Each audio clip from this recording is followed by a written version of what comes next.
Let's talk about the Gospel of Matthew. You've probably thought of it as, a biography of Jesus. But what if I told you it's something more? That it's actually a hidden blueprint, a literary masterpiece designed to build an airtight case for one huge, monumental idea. Well, let's dive in and see if we can crack the code. So that's really the question we're tackling here. Is Matthew just a straightforward biography, or is it a complex, almost coded argument designed to prove a single massive point? See, the author isn't just telling you what happened. He's carefully, meticulously arranging every detail to answer the biggest questions his audience was wrestling with.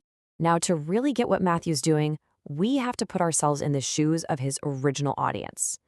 For a first-century Jew, their national story felt like a movie that just stopped right at the cliffhanger. And understanding that feeling, that constant anticipation, is the absolute key to unlocking Matthew's message. Their whole world was shaped by three core beliefs. First, even though they were physically back in their land, they felt like they were still in exile. They were living under Roman rule, and they saw this as a consequence of their past sins. Second, they were desperately waiting for God to step in and finally set things right, just like the prophets had promised for centuries. And third, this is a big one. They believed this divine rescue of Israel would somehow, some way, bring salvation to the entire world. That was the cliffhanger they were living through every single day.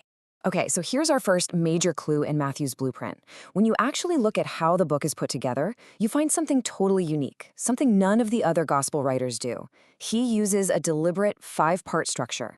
That's the magic number 5. Matthew organizes his entire book around 5 major blocks of Jesus' teachings, like the Sermon on the Mount. And just to make sure we don't miss it, he ends each of these 5 sections with the exact same phrase, when Jesus had finished saying these things. It's like a deliberate little signpost for his readers. So why 5?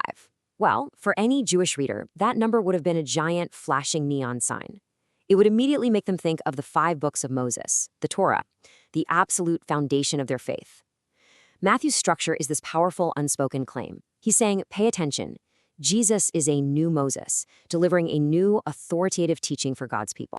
But here's the thing. Matthew doesn't bury his main point. Not at all. He puts his entire thesis for the whole book right up front, in the very first sentence. Everything else that follows is just supporting evidence. And there it is, Matthew 1, verse 1, an account of the genealogy of Jesus the Messiah, the son of David, the son of Abraham. This isn't just some casual introduction, it's a mission statement. And those last 2 titles, Son of David and Son of Abraham, those are the 2 pillars his entire argument is going to rest on. So what do these titles actually mean? Well, Son of David was a direct link to the ancient promise of a messianic king, a king from the line of David who would finally come and rescue Israel. For his original audience, this was basically Jesus' royal resume. But Matthew doesn't just stop there. By also calling Jesus the son of Abraham, he blows the doors wide open on this mission. You remember God's promise to Abraham, right? That through him, all the nations of the earth would be blessed. So right from the opening line, Matthew is signaling that this story, it isn't just for Israel. This story is for the whole world.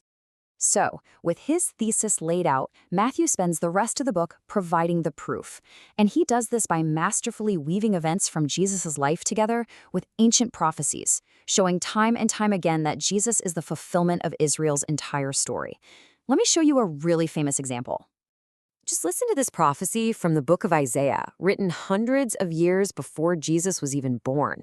It talks about a future time of salvation, when Gentile nations and their kings would follow a great light, come to Jerusalem, and offer gifts of gold and frankincense. Okay, got that in your head? Now this is where Matthew's method is just brilliant. He tells us the story of the Magi, the wise men. And just look at the details. They are Gentile dignitaries, basically kings. They follow a shining light, the star. They come to worship the new king in Jerusalem, and they present him with gifts of gold and frankincense. You see what he's doing? Matthew isn't just telling a nice Christmas story. He's shouting that the age of salvation prophesied by Isaiah has finally arrived in this child. But there's another layer to this, and even deeper. Matthew also portrays Jesus' life as a kind of reenactment, a do-over, if you will, of the stories of both Israel and Moses. He's showing how Jesus succeeds right where they fell short. Just look at these parallels here. A wicked king orders the death of baby boys. Happened to Moses, happened to Jesus.